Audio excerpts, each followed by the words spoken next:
Dan McKeon, DAN, McKeon, Okay. or I go by Daniel, the legal Daniel Dwayne McKeon. But people will call you Dan. They call me Dan. Okay. For those who don't know, what line of work are you in? Well, the line of work I'm in, crop consulting, or else I call myself a crop coach. And I actually work with farmers. I help farmers, and I sell seed, and also with NC Plus, and work with the farmers in the area. And I still have out west, in North Platte and Gothenburg, but yeah, I've since college, since my ag ed degree, I went into consulting work and been doing it ever since. So I've always had dirt on my boots. There you go. So what was it that you started to think about? Maybe I ought to run for the legislature. Well, everything is not sudden. Everything, when God hits that trigger to you, and I actually was in Lead 13 over 30 years ago, and then just several other leadership programs. And then I will tell you, last January, I had a phone call, and this guy said, 2024 is going to be very biblical. And he just made the comment to me that, he goes, there's two names that are going to be very influential in 2024. And he goes, John and Daniel in the Old Testament. And I go, interesting. But what really got me thinking, though, too, that I got invited, since I'm a veteran, I got invited to go to the Patriot Academy in Austin, Texas. Rick Green, and I went to that, and I look back now, that was a whole setup of the run for legislator, because that's exactly what that program does. I didn't think twice about it, but then last fall, I had a lot of nudges after Pillen appointed Tom Breezy, and I had several people ask me, don't you live in 41? So I did a lot of discerning and thinking about it, and got the blessing from my wife, and I went ahead in January, went ahead and filed. What kind of attributes or qualities do you think you would bring should you be elected? Well, I think the biggest thing is, like anybody, you bring experience to the table. This district is all about agriculture, and I kind of say in my other radio ads that I've always had dirt on my boots, and a lot of people actually know me from roughing and wrestling for 33 years, so I've always made the tough call and problem solved in the field. And I think that brings a lot of things with experience, is what will, working, listening to the people, because God always gives you two ears and one mouth for a reason. And I think everybody in this district needs their voice heard. So you filed, you're running. What other kinds of, have you held office before, or any other, you mentioned leadership opportunities? What kinds of involvement, community type involvement, have you had prior? Well, I have never run for city council, but I've always been a servant leader. In all the communities I've ever been in, I've always been teaching religious ed, and I've helped coach junior high wrestling in several communities.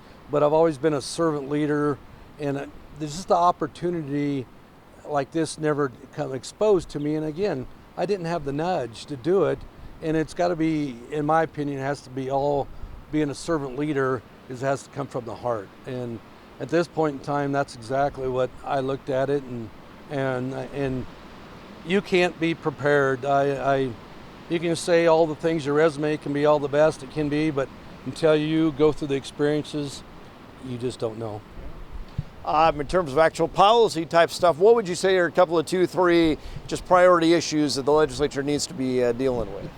Well, just listen to the people out here too. That we know that property tax, our public schools, it probably are one of the two main, and just our children in general. And that's exactly, if we don't continue to build our communities, because it's the brain drain. We can't find people to want to work. So, there's just a lot of basic things that need to be addressed. And I know I can't wave the magic wand to cure any of those, but that's why you got to reach across the table. All 49 senators have to work together for the state of Nebraska. Well, when I was in Burwell last week, I was hearing, and I hear this every town, but I just were the one most recent, but I hear childcare, I hear workforce, I hear housing. Are those things you hear from communities as well? Oh, there's no doubt, and I actually seen you up in Burwell, and it is, and because first of all, both parents have to work. So what are we doing with our children? It'd be nice. I actually told the builder up there and that built both those facilities, I said, you know what? We could cure this problem, but it's going to take a while. If we get our economy going in the right direction, mom or dad could be staying home and raising our kids. We don't need I'm not trying to say that that's exactly, but that's down the road. What I'd like to see is to have mom and dad, because we can do a better job. Parents know best, and that'll help our school systems also. If we have parents as our first teacher, we don't have to have some of these other things happen. And we need more housing. I don't care what community we're in. We need a way that we can get established the housing, affordable housing. Right now, not anything's affordable. Yeah. But if I hear you, we need to create economic opportunity for people to have good jobs. If we're, that's an important component. No doubt. Well, and in all these ag communities, we got all the technology, but we've got to figure out other ways too. And that's by us putting our heads together, though, to go, okay, what are our needs? It's not, we can always, like the Field of Dreams, we go, build it, they will come. That's not true. We've got to make sure that we're surveying and working with economic development and all the business owners. We've got, if that's where we want to live in District 41, we've got to figure out a way by putting our heads together, and I'll be just one of the cogs in that wheel. Yeah. Should you be elected, what would be kind of your philosophy of how you would go about deciding what kinds of bills to work on and what kinds of committees to serve on? And, if you kind of thought about what kind of a state senator might you be? Well, I think this is my personality. I am a people person, so I want to be able to listen to the people. And when you build a team, you've got to fill things out to figure out who's going to be the best team for you down there too. And it's been 4 months of a learning experience already about putting a campaign team together, and those things will come. But it's one of those things that you got to, being on committees, you got to go back to your experience. I'm not going to be on any of the committees that are probably not non-ag or natural resources stuff. Those are probably the ones I'd be looking at, because that's my experience. You got to, wherever your strengths are at, that's where you need to be.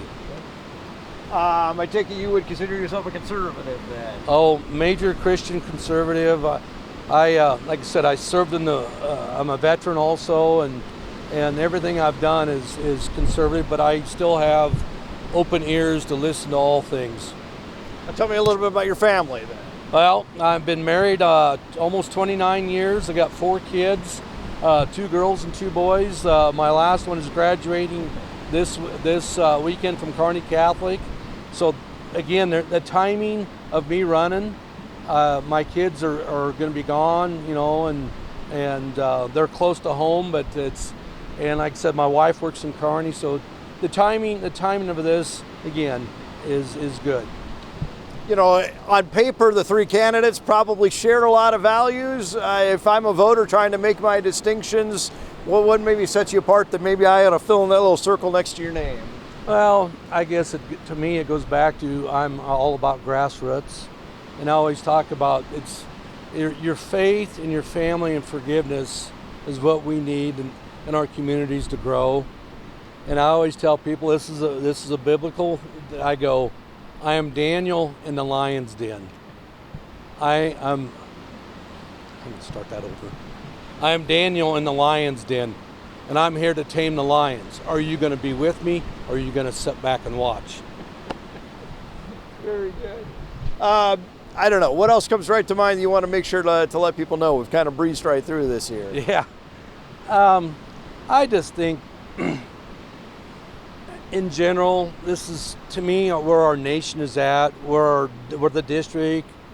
I kind of the other day, I'm just going to say, I drew out a bullseye, because I'll be people say in politics you're going to have a bullseye on your back. Well, everything I've done, I've had a bullseye on my back. But I drew out a circle and I put faith in the center of the circle, and I drew the rings around it, and I went my faith, and then it was my family, my community, my town, my county, my state, my nation, the world. 7 rings. And right now, I just want people to understand that they've got to put it in their heart to want to change things. And I think the ripple effect needs to come out from the bullseye out, not what's happening right now. We're going from the outside in. What else do I wanted to make sure to ask you? Just in general, you might disagree on some things, but are you generally, the things that the Governor Pillen has brought forth, are those generally things you supported? Yeah, overall, we're all, anybody that represents your people, you're going to have disagreements, and disagreements are good, because then you iron everything out. But I know that Pillen is a very conservative Christian also, and so for the most part I'm spot on, to an extent. But again, I got to represent the people. What does District 41 want? Sure. And then too, we also have to understand some issues are different in rural areas than they are in urban areas. Well, and that's one of those comments that I said earlier about we got to be able to reach across the table. I made a comment the other night in a debate. They're asking me how I would work with certain senators, and I said it's no different when I officiated wrestling. You got 2 different types of coaches in the corner. Okay, they both want the best for their kid. Well, that's no different than each senator. They want the best for their district. Well, we got to understand we are still part of the state of Nebraska, so you got to sit there and go, as a whole, what are we going to do? Well, I told you it's pretty easy. I think I've kind of covered what I wanted to cover. Anything else you want to make sure to tell folks? Well, I want people to just understand that it's not about you, it's about us. When we've got to reach out across the table to help one another, that's the only way we're going to change what's happening. Because I guess I kind of thought about this a little bit, that before COVID ever happened, I thought about the 3 Ds, and nobody wants a D in life, nobody wants a D in school. So our whole culture, if you think about this, and that's why I said, think about these 3 Ds. We've been dumbing everybody down, we've been keeping everybody in debt, and we've been drugging everybody legally and illegally. I said, you think about that, that's exactly where we're going. And we need a little bit more sunlight. We need some more UVs. And the UVs is being more united and understand what our values are. Because that's where our moral compass has to come back together. If we're going to be here together, we got to understand how to get along. Disagreements are good, because the biggest thing is the only way I talked to somebody the other day about the storms, well, I guess it was you that we talked about the storms. We got to go through all the storms to get to the good weather. And that's exactly how life is. We've got to go through that rough patch to get to the good things. And we got to understand we've got to buckle down and do the right things, get our moral compass right.